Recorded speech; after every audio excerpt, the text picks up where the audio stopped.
First, before we start, let's not take anything away from the Minnesota Timberwolves.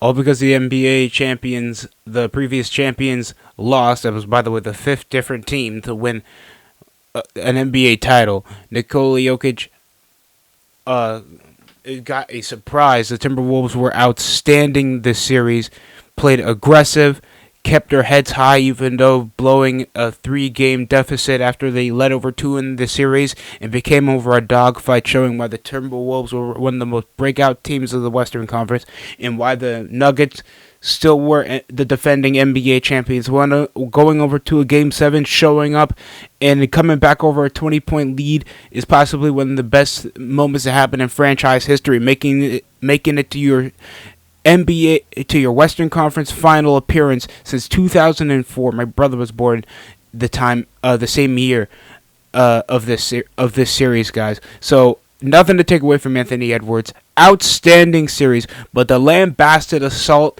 over the leading players that go over to the narrative is abhorrent, especially around the series where they think Nikola Jokic was already derived, not even deserving his league MVP.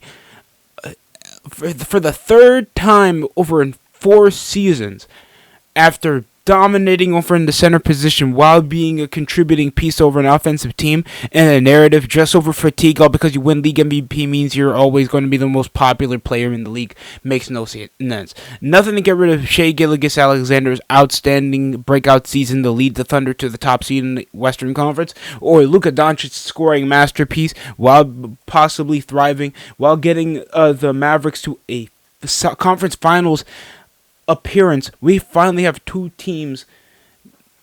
The Mavs haven't won since 2011. I don't think they've made a conference finals appearance in years. They haven't made a finals appearance since Dirk Nowitzki was still leading the team.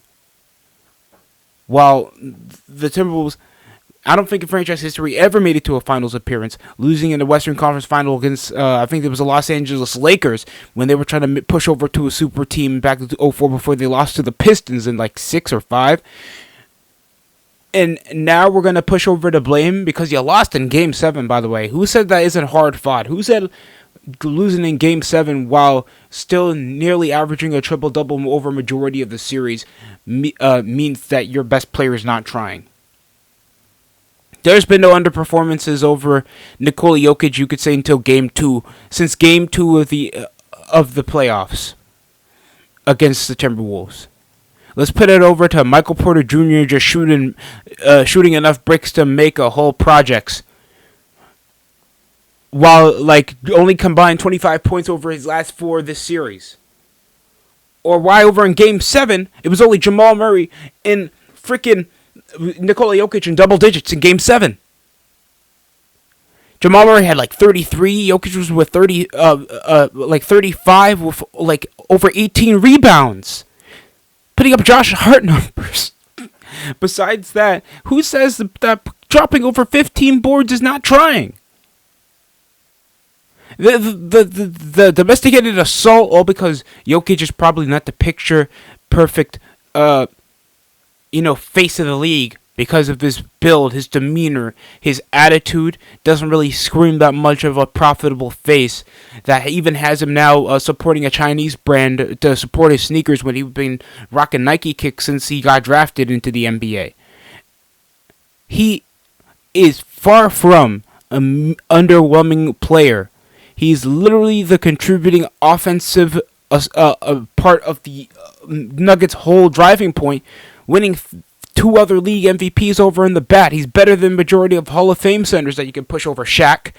All because a center is more athletic, more explosive, can impact over both sides of the floor better than you did back in your prime. Does not mean you can just lambast him all because he can do stuff that you can't on the floor. That's why you glaze over Curry, because he can shoot. Jokic can shoot, pass, distribute, board, and still contribute that over a consistent basis while having a 3-point percentage better than Shai Gilgeous-Alexander. That only tiered to him only second over marginal votes in the era because he's more efficient and can literally distribute more than top 10 point guards in the league. 9.1 isn't a laughing matter when you're playing over in the 5 when you're supposed to be getting the ball instead of distributing out so you can find over Jamal Murray, KCP, Reggie Jackson, and Michael Porter Jr. while dropping over 35 points and dropping over 15 boards consistently. Majority over the series, Nikola Jokic wasn't even pushing over praise until he was winning games that he did over 3 straight to push over the series before the Timberwolves came back over the last 2. Dominating defensive player of the year majority of the time. They had to push over defensive schemes to even just slow down Jokic over in the post game, pressing over the perimeter. And most of the time they were pressing over Jamal Murray. The only key contributing factors why the Nuggets were even a threat. Because Michael Porter Jr. was just inefficient and only relying on just one-trick ponying, chuck shotting over the catch and shoot. Shooting like prime Melo in New York. Jab step, catch and shoot. Don't need to drive to the paint even though I'm nearly 7 foot. Just drive over to, just pull up and shoot it. Make that my album, please. Like, come on.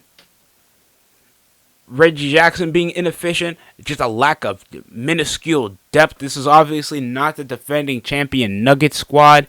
Losing Bruce Brown, just offensive secondary pieces that could push over the defense, while the Timberwolves outstanding perimeter defending, pressing over to the paint and slowing down Jamal Murray, Naz Reid, slow-mo. Mike Conley was a detrimental piece over him being injured. Got him out for Game 5 was a major reason why the Timberwolves kind of lost a bit of their edge, especially over just scoring over to the ball. And it still proved why Nikola Jokic, and majority of the series still proved why Nikola Jokic deserved the league MVP. While there was times where Shai Gilgeous-Alexander was way too over reliant over just his ball handling and trying to reap over for fouls without contributing much over to the team. While like too much raw talent was congested over to the team that made Luka Doncic and Kyrie take over and push this over to a Game 6 while this went over to a Game 7.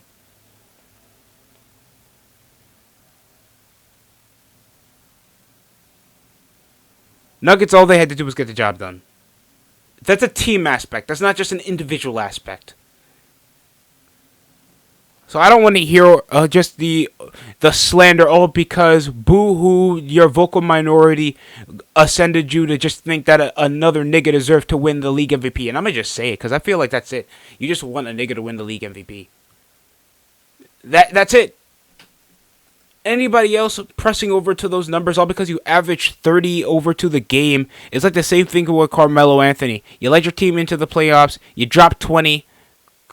You should have won Rookie of the Year back in 2003. Guess what? LeBron did that in better efficiency while looking more dominant. And plus he's plus a more exciting uptake than fucking Wembanyama won league MVP with rookie of the year without making it to the playoffs. It takes more than just scoring to be the best player in the league. That's just a ridiculous statement. And Jokic was still averaging over 25 points, while averaging over 11 rebounds and nearly a triple-double, while highly efficient from most sides of the court, and putting over a top 3 record in the Western Conference. What more can he not prove over to his standpoint, because he's the better individual than just another guy that can just ball handle, has hustle, and just score that way without contributing much. If it wasn't going to be Shai Gilgeous-Alexander, it was going to be Luka Doncic, that's been the runner-up over the past 3 seasons. That's just facts. You could still win an NBA title without being league MVP. You could still be the most popular player in the league without being league MVP. Nobody put top 5 considerations for Anthony Edwards until he was winning with the Timberwolves. And I like Anthony Edwards. He has a He has an Atlanta accent that I love, by the way. Southern accents always make me crack up. He has a great attitude for leadership, pushes his teammates to the absolute limit, actually brings over that vocal energy that the Timberwolves been needing for years, even the time when they had Andrew Wiggins, Karl Anthony Towns, and Zach LaVine over in the team, even Jimmy Butler. That wasn't over that restraint of just dominance and control, actually upbringing high energy, positive energy, and leading the team to where in a direction where there should be a winning instillment into the franchise that there hasn't been since Kevin Garnett was still there. Actually trying to push over your team, the players to be better. And Anthony Edwards has done that. He deserved this Game 7 victory. Outstanding. Good luck to the Timberwolves against the Mavs. That's going to be an absolute highlight show. But to still discredit over Jokic that there still is not going to be all-around talent that pushes him to why he's better than majority of players, and he doesn't have to display it because he's not your boyfriend. I swear, there's certain NBA fans that depict over who should be the best player in the league like a girl trying to bring over to the standards of what type of guy they're looking for in a boyfriend. He needs to be this significance of talent level, height, looks, marketability, in just high-scoring regimen without contributing much over to winning basketball. If you don't go fuck yourself, if that was the case, LeBron James would have still been over in top 3 considerations while pushing over a freaking play-in spot for the Lakers. You're kidding me. Come on. And maybe it's just me, but I just don't feel like majority of even NBA media just get it over Kendrick Perkins, Shaquille O'Neal, Stephen A. fucking Smith, that you just account over as a personality at this point than an actual legitimate journalist, even though he has decades of experience over in televised media with his own radio show, and I think he even had his own articles over back on when, sports magazines actually counted. So this is just that's just my source of like agitation, because you even get that from NFL quarterbacks when the 11 guys can't contribute when the other guys trying to help them win, a la Buffalo Bills. So this is going to be an exciting playoffs. I'm not going to let this ruin the mood. Can't wait to see Luka Doncic. It'd be insane if the Mavericks made it to an NBA Finals. I feel like that would finally get Luka in more hype conversation.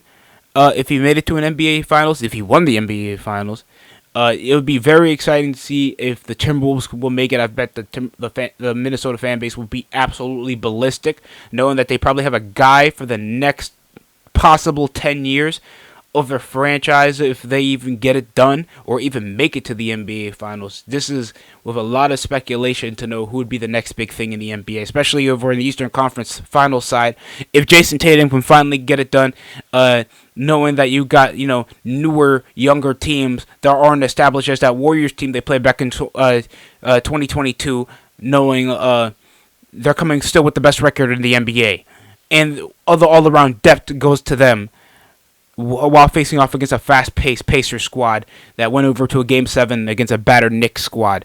So hopefully they can get this done.